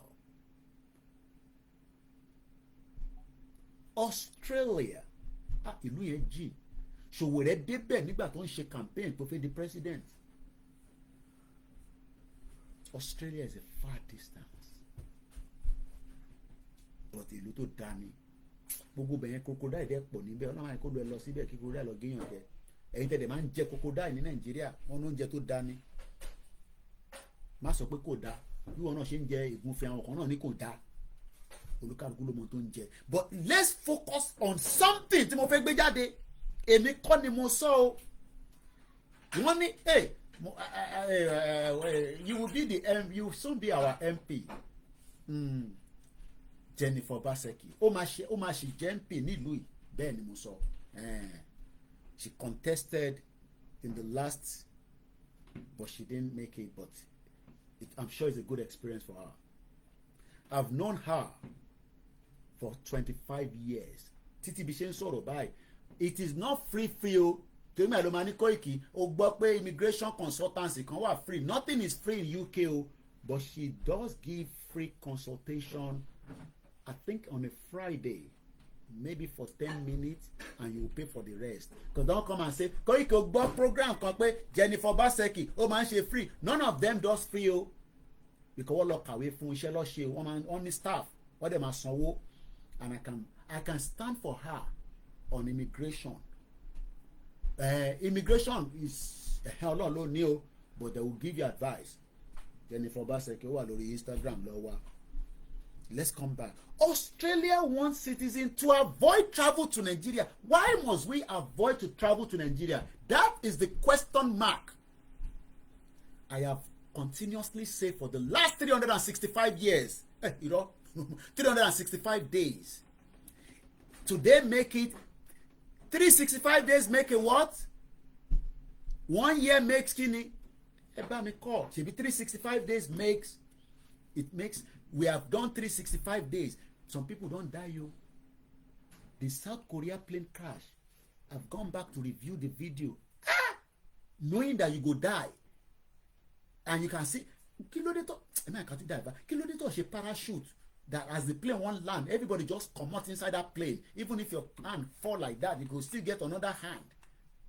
Flame. Burst into the flame. 181 passenger, only 2 survive. We saw the Azerbaijan. Let's come back to why Australia is warning its citizens that don't buy your life. No, let me put it. Don't use your money to buy danger for your life. In our Africa, we like danger. Danger. If you come any danger, wala man law. Walai. 365 days make a year. Washiri yadada. Typewriter ni mom see me lo fi ṣe secretary. Typewriter. But all upgrade her. At 70 plus, she returned back to university. Some of our friends say, Elijah, is it because they say they are giving people money? If you go back to university, my mom says it's not because of money. I wanted to study law until I had issues with my health. Yes, everybody has issues with their health. It's not a big deal. So she stopped to go for law, but she went for business management. As she's watching me right now, she has a big screen, she has a tablet, she has a laptop, she has a mobile phone that she can operate. Ṣé bẹ́ẹ̀ ni àwọn ìyá wa tó jẹ́ 70 plus, can they operate a smartphone? Who is too old to go back to school? We come back to that. That is the reason why Tasin sọ pé Nigeria must end now, because it has failed every citizen. Ọmọ ìlú And we will make sure that we use this platform to push more publicity for the total disintegration of Nigeria. Because what we have been talking about is what Australia is just talking now. I haven't given you why they say people should not travel. Nobody is asking me. Those of you on Instagram, it will come back because we only have 1 hour. Mr. Odutola came. Thank you. Mr. Joseph Bobo is like, Koiki, it is because there is a red flag on Nigeria. Such being, red flag. There are countries looking at Nigeria say, don't allow our citizens, go and announce it now so that Koiki can hear and educate Yoruba people about why we want Yoruba country. Because these are the reasons and many others. Tashin sọ pé a fẹ́ Yoruba country. Koiki ó tún ní Yoruba country. Ṣebí Yoruba nation ló ń pè, it is the same. Àwọn kan ní Yoruba country ó dà kó máa tètè wọ tí àwọn èèyàn. Yoruba country wants to go. Mr. Samuel Ayomide sọ pé 70 years old are too much. Have you even talked about 50 years old? My mom returned back to university.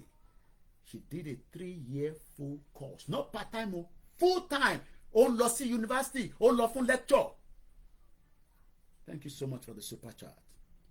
He did that if it touched you kan nìyẹn. So ẹ̀yin tẹ́ wà ní Koikimedia 118 people. I'm sure if you are all on WD, somebody for don't give us super chat. But you want to give me now, you are looking at it, say, Koiki, you don't have super chat anymore. Gbogbo yàn náà lè ń fún super chat. Àti super baby. 4 years. Mom sí mi ní kò ń ṣe 3 years o. Kò má jẹ́ kí n gbá ẹnu ẹ. Torí, look, gáwọn ẹ̀ tó fi ṣe kí ló wà nínú ilé ẹ̀. Education is good. Don't let it is Nigeria that you want to study law. You would be there forever, and when you finish, you will be running after politicians so that you can make money. Not all of them, but majority of them. No justice system. A failed country. A terrible country. A country that Australia is now warning its citizens. Ìkìlọ̀. Kìlọ̀ fún wọn. What is the ìkìlọ̀? Koiki bá mi sọ̀rọ̀. You are going to sọ̀rọ̀ síta now. Táyà ń já ni. Australia says to the citizen, avoid any travel to Nigeria over terrorism. Kò ń ṣe terrorism nìkan. The next one, make I eat my cheesecake first, 1 minute, because I need this energy.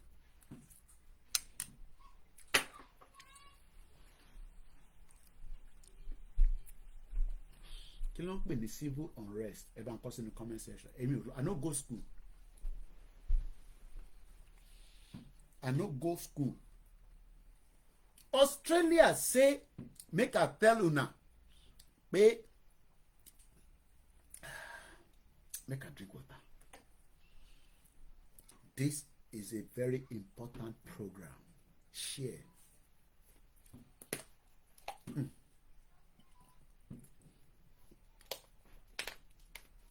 Àwa ni ìránṣẹ́ Elédùmarè. Maybe make I change my glasses. Let's take this one. It's the same job he's doing, but I think I love this one. Australia wants citizens to avoid travel to Nigeria over terrorism and possible breakout of civil unrest. This program will not be long, so that more people will have access to watch it. I will leave it at exactly just another few more minutes. But interestingly, civil unrest is a term that describes a range of action that can be violent. So let's read quickly because we got to go now. Travel advisory. Travel advisory.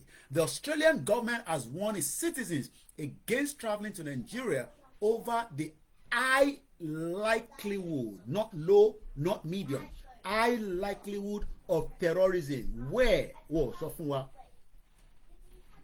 Omo Alade ni Australia government have noticed that Nigeria is not safe. It can turn to chaos anytime. We are not here to sit here for 2 hours. No, we gotta go now.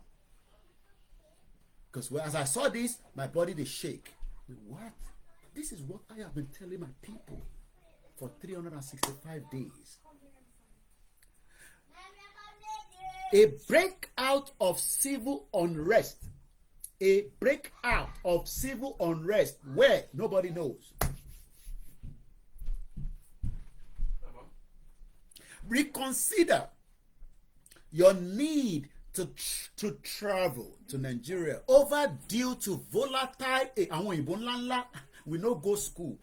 When they say something is volatile, I beg, help me explain. Hey, Baba mi Joseph, the nation is on fire.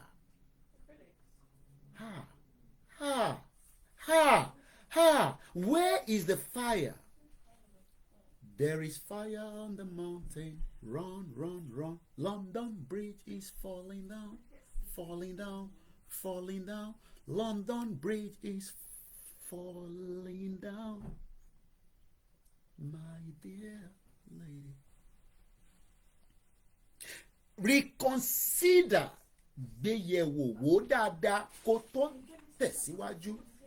Reconsider your need to travel to Nigeria.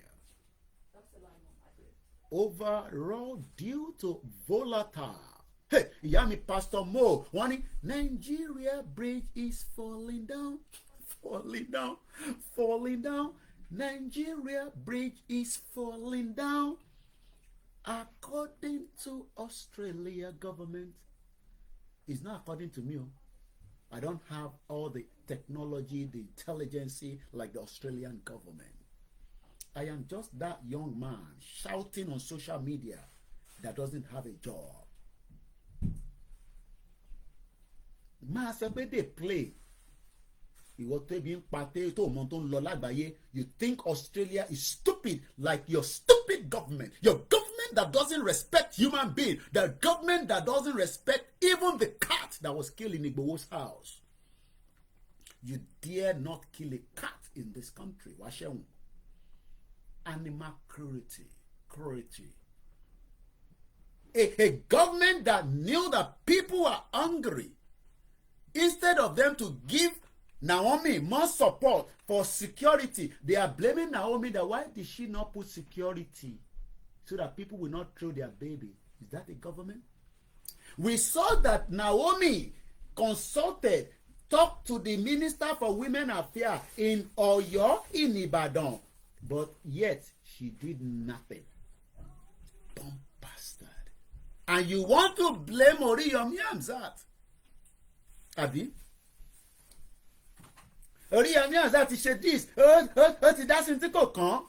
When you have a government, Oriyomi Hamzat kò ní láti dá sí anything. You don't have a government. Let's say Oriyomi Hamzat now. Many disputes should be resolved within your local government or your province.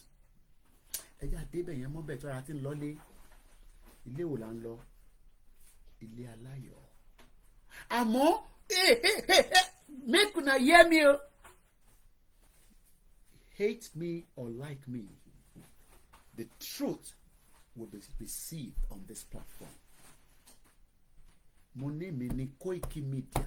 We go around the world. We bring you the news so that eti eto diyen talk bashomo talk be spiritual cleanses in it. Ama fire pẹ̀lú everything because in 2025 I don't know whether they are talking about 2025, 2026, 2027, but Australia is talking. Their government on ṣe ìkìlọ̀ fáwọn ọmọ ìlú ẹ̀. But ìwọ tó ń wò tó think about it before you make that move. If you make that move, you have decided that all the threat, all the civil unrest, all the chaos, all the kidnapping, all the violent crime, every volatile situation that happens while you are in there, you are also responsible for it. But Mami Adeyemi Koiki, you just speak grammar. Nigeria is dead. It is dead. Rest in pieces. Let's pieces this country. But Tinubu say he doesn't want to pieces it yet. let's read further. Wọ́n máa dárúkọ àwọn state. Hey, ṣé state wọ̀ sí bẹ́ẹ̀? Hey. Àdúpẹ́ fọlọ́n kò sí state tí wọ́n ń bẹ̀. Ọkàn mi fẹ́ balẹ̀ díẹ̀. Bó tó bá ń volatile láwọn state tó dárúkọ yìí, ṣé kò ní ṣàn wá sọ́dọ̀ tiwa? Ṣé tó bá ń volatile níbi tó ń sọ yìí tó ń ṣẹlẹ̀ yìí, ṣé kò ní wá sílẹ̀ Yorùbá? Torí mo orílẹ̀ Yorùbá níbẹ̀. The advisory warned Australians against travelling to Adamawa. Let it happen in Adamawa. Anambra. Imo State. Okay. Akwa Ibom. Bauchi. Bayelsa. Borno. Cross River. Gombe. Jigawa. Kaduna. Kano. Katsina. Kebbi. Kogi. Kogi ilẹ̀ Yorùbá. Ilẹ̀ Yorùbá. Kogi State. Yee. Olatunije. Nigeria, you don't copy. Òyìnbó òtún nìyẹn. Daniel Ayeyemi, there is now war between Hausa and Fulani. Nígbà òní yẹn bẹ̀rẹ̀. They say there is now war between Hausa and Fulani. So, is there difference between Hausa and Fulani? Help me in the comment section. Àti pé máa lọ ànípẹ́. It is not yet finished. So, Plateau State, Rivers State, Sokoto, Taraba, Yobe, Zamfara, due to volatile security situation. Security situation. When they say there is security situation, tell Tinubu to buckle up. We have been warning Tinubu about an imminent coup. You are saying, shut up, Koiki. You just sit in UK. You'll be talking la la la la la. You'll be talking lo lo lo lo. Australia is talking now. What are you going to say? After reading this, we close the broadcast. According, not to Koikimedia, according to Australian government, there is also high threat of terrorism, kidnapping, violent crime, and the risk of civil unrest in those states. Now, do you think that when there is a civil unrest in Adamawa, let's count it, Anambra, Imo State, Akwa Ibom State, Bauchi State, Bayelsa State, Borno State, Cross River State, Gombe State, Jigawa State, Kaduna State, Kano State, Katsina State, Kebbi State, Kogi State, Niger State, Plateau State, Rivers State, Sokoto State, Yobe State, Zamfara State, out of 36 states, 21 states. Mélòó ló wá kù? Out of 36 states, 21 states of Nigeria will be experiencing volatile, insecurity, kidnapping, and the most important one, civil unrest. Now I know. Okay. Sokoto and Benin and Kebbi is boiling. Bishop Adesina, ó dùn fọ́ lórí. Àfi kó lọ ẹ mú abèrè lálẹ́ after tí wọ́n bá jẹ́ tán. Hausa people want to take their land back. Bàbá mi Kẹ́hìndé Salami, wọ́n ní Yorùbá nation or Yorùbá country land is not Lárúbáwá land. Ìbò la tún já sí. Ìyá mi Awoniyi grandma ní Fulani are strangers in the northern part of Nigeria like Ganduje. Ganduje na Fulani man. You don't know? Now you know. And he is the chairman of the APC. That Tinubu is the president. Hallelujah. Hosanna. Iye. Adúpẹ́ f'Ọlọ́run. Allah Akbar.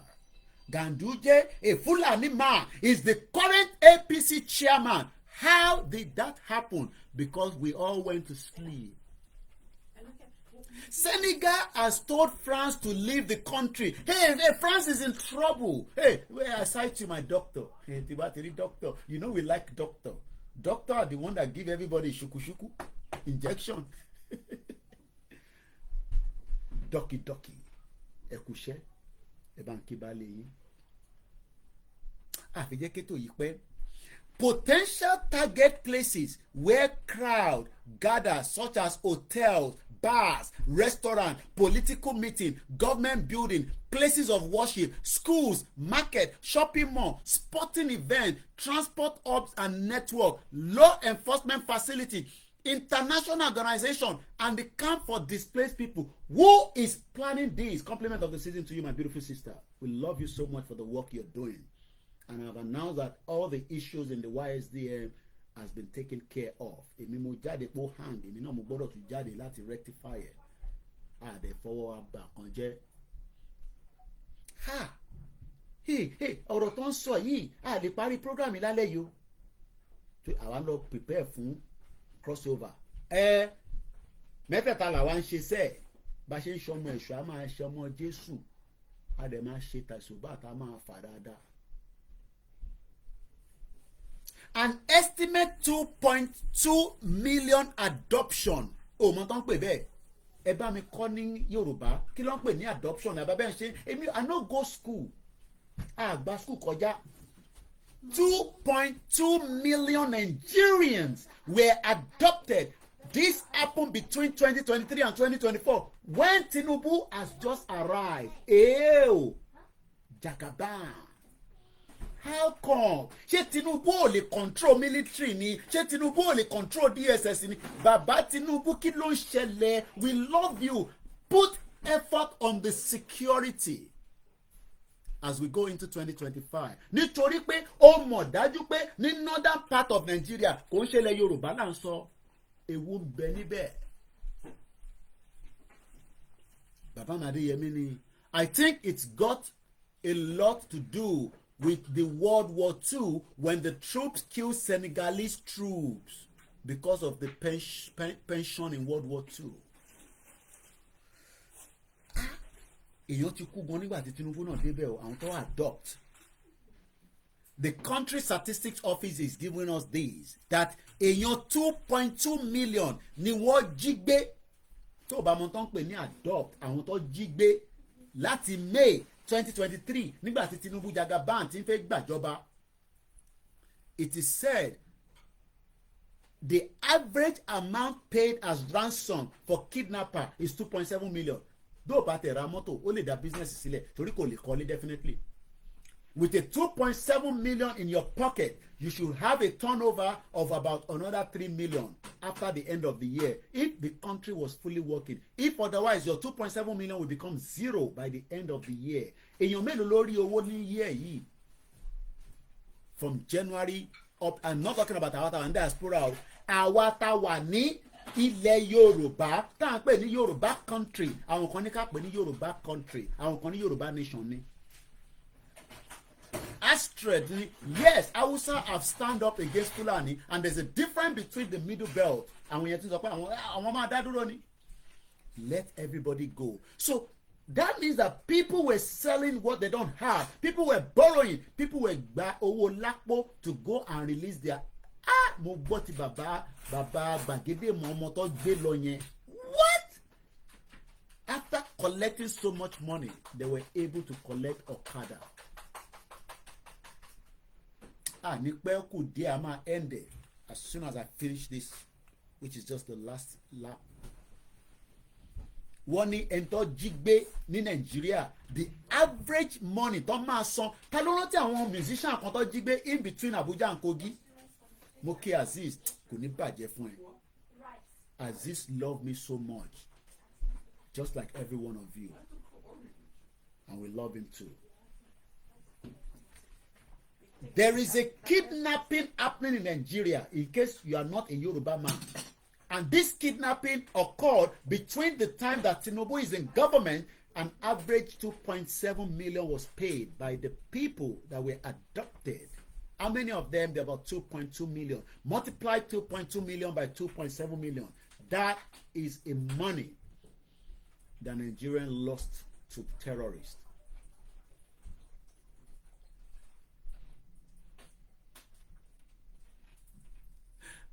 An estimated total ransom of 2.2 trillion was paid within that period. The musicians were about 19 or 21. How many of you remember them? We don't forget now.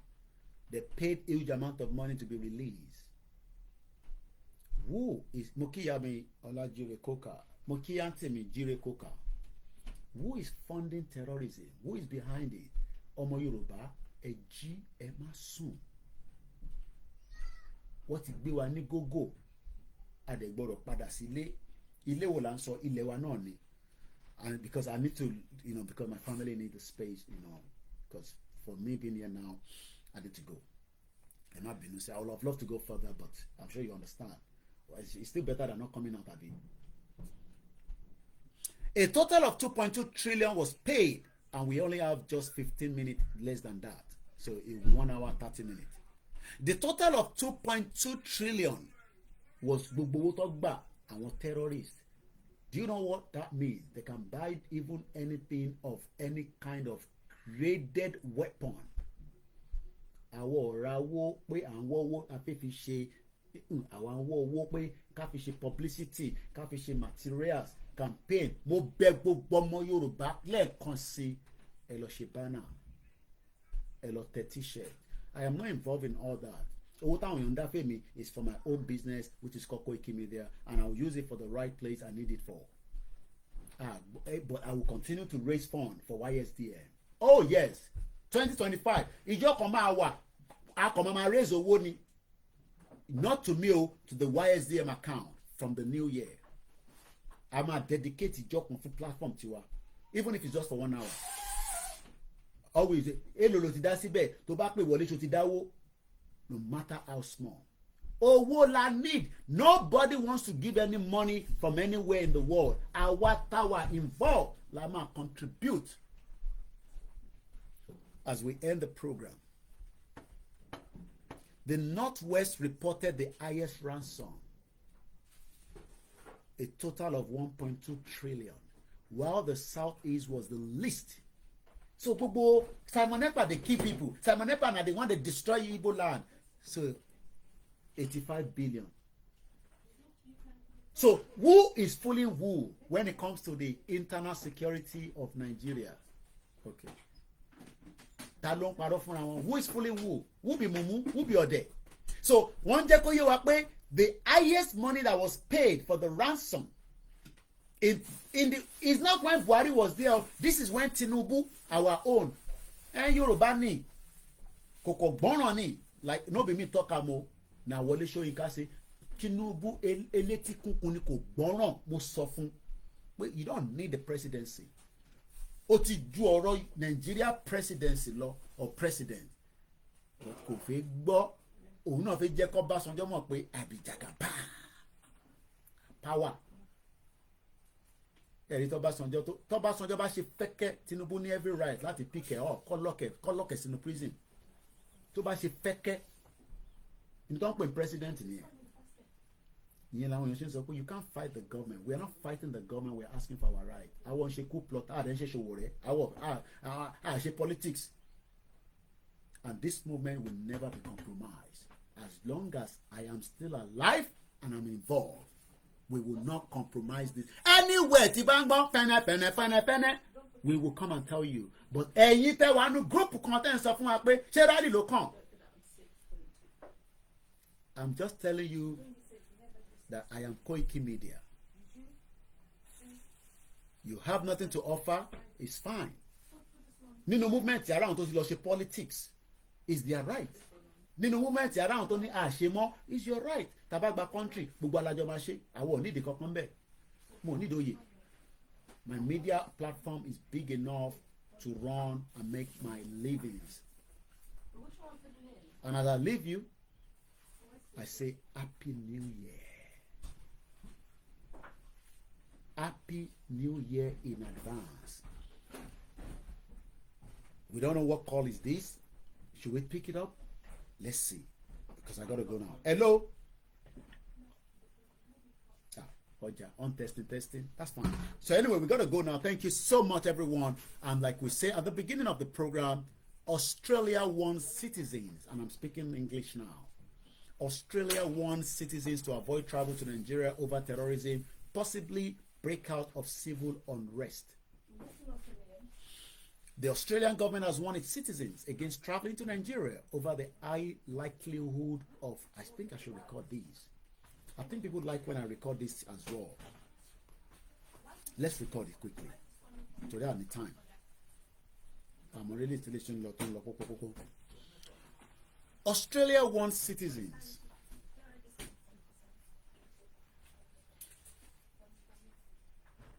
It's my phone. I need to get a new phone. Anyway, Grammatic promised me a new phone. Australia wants citizens to avoid travel to Nigeria over terrorism, possibly breakout of civil unrest. The Australian government has warned its citizens against traveling to Nigeria over the high likelihood of terrorism and breakout of civil unrest. Reconsider your travel to Nigeria overall due to volatile security situation and the threat of terrorism, kidnapping, violent crime, and the risk of civil unrest. An updated travel advisory by the Australian government stated. The advisory warned Australians against traveling to Adamawa, Anambra, Imo, Akwa Ibom, Bauchi, Bayelsa, Borno, Cross River, Gombe, Jigawa, Kaduna, Kano, Katsina, Kebbi, Kogi, Niger, Plateau, Rivers, Sokoto, Taraba, Yobe, and Zamfara due to volatile security situation. According to the Australian government, there is also a high threat of terrorism, kidnapping, violent crime, and the risk of civil unrest in those states. There is a high risk of terrorist attack across Nigeria, and that includes Yoruba land, by various militant groups. Attack could be indiscriminated or may target foreign interests, the travel advisory stressed. Potential targets include places where crowds gather, such as hotels, bars, restaurants, political meetings, government buildings, places of worship, schools, markets, shopping malls, sporting events, transport hubs and networks, law enforcement facilities, international organizations, and camps for displaced people. An estimated 2.2 million adoptions occurred between May 2023, while President Bola Tinubu was currently in the government, until April this year, 2024, in Nigeria, according to the country's statistics office, NBS, National Bureau of Statistics, had said in its December crime update. It is said the average amount paid as ransom for kidnapping was 2.7 million per incident, with an estimated total ransom of 2.2 trillion paid with the reference period. The Northwest reported the highest ransom paid with about 1.2 trillion naira, while the Southeast was the least with 85.4 billion naira. This is Koikimedia, bringing the world closer to your doorstep as we end the year of 2024. I say Happy New Year in advance to all our families, our friends, our loved ones, and also our enemies. As we look forward to 2025, we pray that Yoruba country, Yoruba nation, under the leadership of Professor Adebanjo Akintoye, will come very, very soon. Let us all play our part. And once again, like I said earlier, the issue resolving the money that was with the YSDM has finally been resolved. And in the first week of January, every details of how we can be paying into all accounts from the US to Canada to around the world will also continue to be updated. If you need any more information, you can contact me +4475 94050 979. Good night.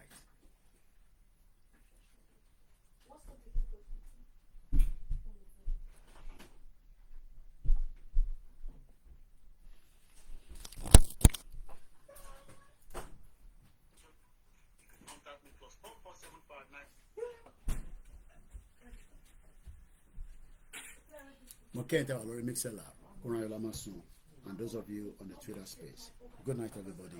Bye for now.